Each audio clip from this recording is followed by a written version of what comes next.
मजबूरी, मुकेश सहनी ने डंके की चोट पर एक्सप्लेन किया।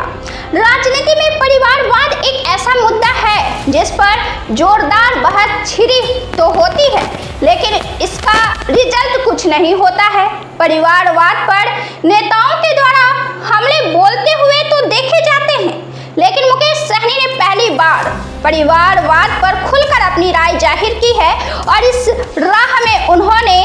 राय में उन्होंने परिवारवाद के पक्ष में अपने मत भी दिए हैं और इसके लिए सबसे अच्छा उदाहरण केंद्रीय मंत्री जीतन राम मांझी को बताया है।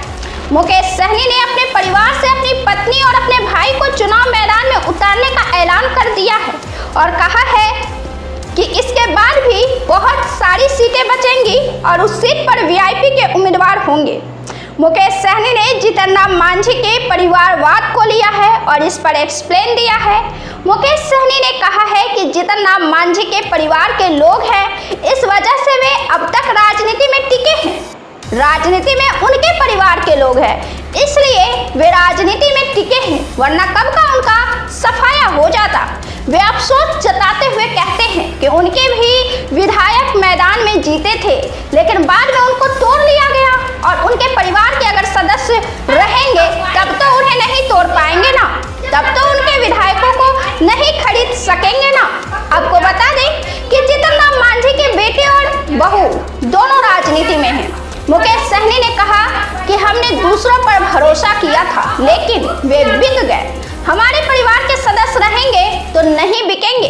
वे यह भी कहते हैं कि एक आदमी की अर्थी को कंधा दिए जाने के लिए भी कम से कम 4 लोगों की जरूरत हो। अपने लोग और रिश्तेदार रहेंगे तो टिके रहेंगे। इस तरह परिवारवाद को लेकर मुकेश सहनी ने अपनी राय जाहिर की है।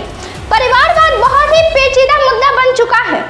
यह एक तरह से विरासत को स्थानांतरित होने जैसा है। जिस तरह वर्षों मेहनत करके बिजनेस को आकार दिया जाता है और फिर इसे अपने पुत्र को दे दिया जाता है, उसी तरह से राजनीति में भी अपनी वर्षों की बनाई हुई साख, लोकप्रियता और फैन को अपने पुत्र को स्थानांतरित कर दिया जाता है एक विरासत की तरह। अब बार बार नीतीश कुमार की पार्टी में भगदड़ मचने की खबर भी सामने आती रहती है।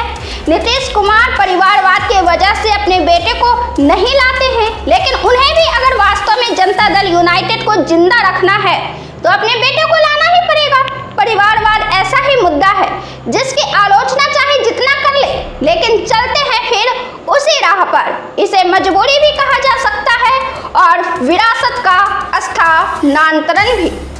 इस वीडियो में इतना ही। अगर आपने हमारे चैनल को सब्सक्राइब नहीं किया है तो सब्सक्राइब करें, वीडियो को लाइक करें और कमेंट कर बताएं आपको हमारा वीडियो कैसा लगा। बहुत बहुत धन्यवाद।